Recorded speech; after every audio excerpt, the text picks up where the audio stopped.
আমরা অনেকেই কিন্তু কিচেন ওয়েস্ট বানাতে গেলে দুর্গন্ধ হয় বা পোকামাকড় হয়, এই ভয়ে কিন্তু আমরা কেউ কিচেন ওয়েস্ট বানাতে চাই না। কিন্তু আমি এখানে এমনভাবে কিচেন ওয়েস্ট তৈরি করে দেখাবো, যেখানে কোনো রকমের দুর্গন্ধ হবে না, পোকামাকড়ও হবে না। অল্প সময়ের মধ্যে কিন্তু কিচেন ওয়েস্ট থেকে কম্পোস্ট সার তৈরি হয়ে যাবে।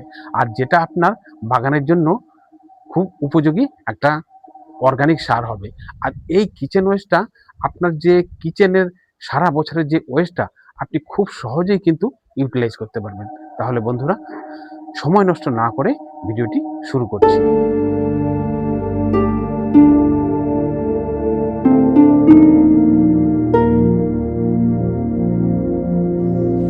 কিচেন ওয়েস্ট তৈরি করার মেন উপাদান কিচেন ওয়েস্ট, যেটা আমরা রান্নাঘর থেকে খুব সহজেই সংগ্রহ করে নিতে পারি।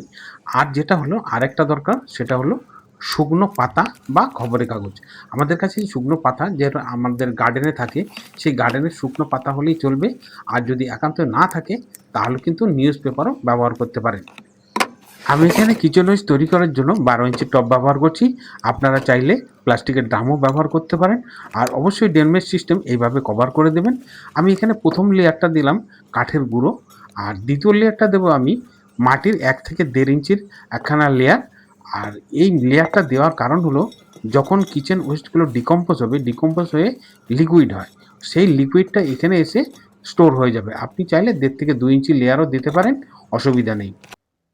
আর লেয়ার বাই লেয়ার যখন সাজাবো, তখন একটা জিনিস লক্ষ্য রাখতে হবে, প্রথম লেয়ারটা কিন্তু আপনি শুকনো লেয়ার দেবো, যেটা আপনি পেপারও দিতে পারেন বা গাছের পাতা যেটা শুকনো পাতা সেটাও দিতে পারেন।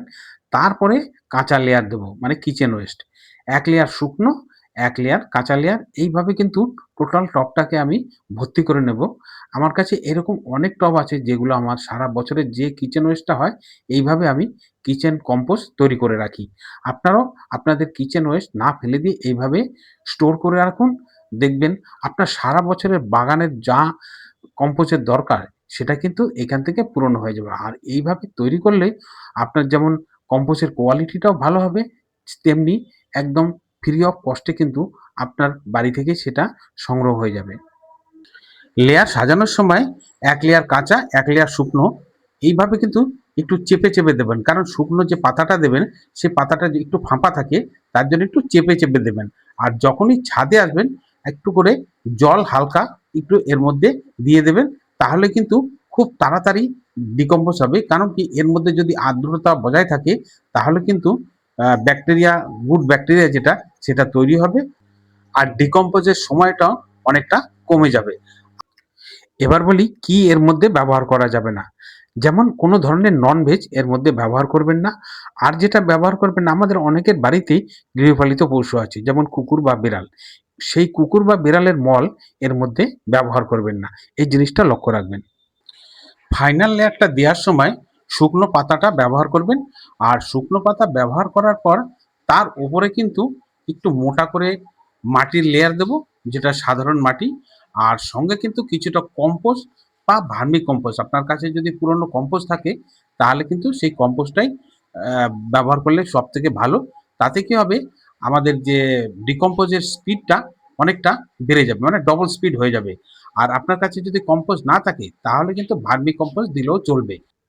ফাইনাল লেয়ারটা দেওয়ার পর এর উপরে কিছু একটা লোড উপরে চাপিয়ে দেবেন। যেমন আমি এখানে একটা কভার করে দিচ্ছি, আর কভারের উপরে এই টবটা বসিয়ে দিলাম। যখনই আমি ছাদে জল দিতে আসি, এর মধ্যে একটু বেশি পরিমাণ জল দিয়ে দিই। এতেই কিন্তু এই ওভার ওয়াটারিং হয়ে যে জলটা মাটিতে চলে যাবে, এতেই কিন্তু ময়েশ্চারটা ঠিকঠাক রাখবে। আলাদা করে আর কোনো জল দেওয়ার দরকার পড়ে না। দেখুন বন্ধুরা, এখানে আমার এতগুলো টবে আমি সারা বছরের যে কম্পোস্টটা হয়, এইভাবেই আমি ভর্তি করে রেখে দিই। আর যখন যেটা দরকার পড়ে, তখন সেখান থেকে আমি কম্পোস্ট তুলে নিই। বন্ধুরা, ফলের খোসা থেকে তৈরি অর্গানিক সার, যেটা শুকনো সার, সেটা ব্যবহার করতে পারেন। তার ভিডিও আই বটনে দেওয়া আছে, সময় করে দেখে নিতে পারেন। বন্ধুরা, নরমালি কম্পোস্ট তৈরি করতে গেলে 2 থেকে 3 মাস কিন্তু সময় লেগে যায়।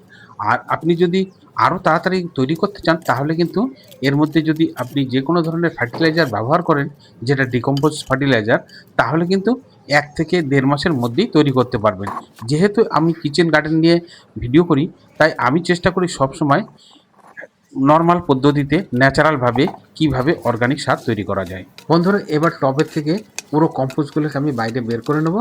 বের করে এর মধ্যে কিছু কিছু জিনিস আছে যেগুলো খুব শক্ত, কাঠের টুকরো টুকরো থাকে বা গাছের ডালপালা, সেগুলো একটু ডিকম্পোজ হতে সময় লাগে, ওগুলোকে ছেঁটে বার করে দেব।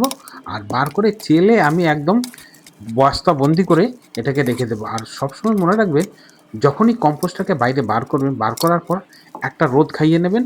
রোদ খাওয়ার পরে তারপরে ব্যাগে ভরে রেখে দেবেন। আর যদি আমরা পুরোটা ড্রাই করি তার মধ্যে, তাহলে কি হবে, এর মধ্যে যে ব্যাকটেরিয়াগুলো তৈরি হয়েছে, গুড ব্যাকটেরিয়া, সেগুলো কিন্তু মারা পড়ে যাবে। আর তার জন্য কখনোই যেন এটাকে ড্রাই করবেন না, হালকা যেন ময়েশ্চার ভাব থাকে। আর যখন আমরা ব্যবহার করব, ব্যবহার করার পরে আবার সেই বস্তাবন্দিটাকে কভার করে রেখে দিতে হবে। আরেকটা যেটা বলা হয়নি, আমাদের প্রত্যেকের ঘরে, প্রায় সবার ঘরেতেই কিন্তু ডিমের ব্যবহার আছে। আর সেই ডিমের খোসাটা কিন্তু এর মধ্যে ব্যবহার করতে পারেন, আর যেটা কিন্তু ক্যালসিয়ামের একটা খুব ভালো সোর্স। দেখুন বন্ধুরা, সমস্ত যে কিচেন ওয়েস্টগুলো ছিল সব কিন্তু ভালোভাবে ডিকম্পোজ হয়ে গেছে। আর এইভাবে ডিকম্পোজ হওয়া কম্পোস্টের কোয়ালিটি খুব ভালো হয়। আর বাজার থেকে কিনে আনা যে কম্পোস্টগুলো হয় তার থেকে অনেক গুণই কিন্তু এ উৎকৃষ্ট। কারণ বাজার থেকে যে কম্পোস্টটা আমরা নিই তার মধ্যে কিন্তু অনেক ধরনের ফার্টিলাইজার মেশানো থাকে, কেমিক্যাল মেশানো থাকে। আর যার ফলে কি হয়, আমরা অর্গানিক বলে যেটা নিয়ে আসি সেটা কিন্তু অর্গানিক নয়, সেটার মধ্যে ভেজাল থাকে। আর আমার হাতে তৈরি করা যে কম্পোস্ট, এটার মধ্যে কিন্তু আমার জানা আছে আমি কি কি এতে ব্যবহার করেছি। তাই অবশ্যই আপনি যদি অর্গানিক কিছু তৈরি করতে চান তাহলে সেটা নিজের হাতে তৈরি করাই বেটার। আর বন্ধুরা, এই ধরনের নিত্য নতুন ভিডিও পাওয়ার জন্য চ্যানেলটি সাবস্ক্রাইব করে পাশে থাকা বেল আইকনটি ওকে করে দেবেন পরবর্তী ভিডিওর আপডেট পাওয়ার জন্য। আর ভিডিও সম্বন্ধে যদি কোনো কিছু জানার থাকে অবশ্যই কমেন্ট করে জানাবেন। এইভাবে আমি একটা রোদ খাইয়ে নিয়েছি। এবার এর মধ্যে অনেক কিছু থাকে, পাথর, তারপরে কাঠের গুঁড়ো, যেমন কাঠের বড় বড় টুকরো, সেগুলোকে এইভাবে চেলে কিন্তু আমি বস্তাবন্দি করে এবার রেখে দেবো। এইভাবে তৈরি করা কম্পোস্ট সমস্ত রকম গাছের জন্য 1 থেকে 2 মুঠো দিলেই যথেষ্ট। আর এর মধ্যে রয়েছে প্রচুর পরিমাণে নিউট্রিশন, পটাশিয়াম, ফসফরাস, ক্যালসিয়াম, তারপরে নাইট্রোজেন, সমস্ত কিছু কিন্তু এর মধ্যে রয়েছে।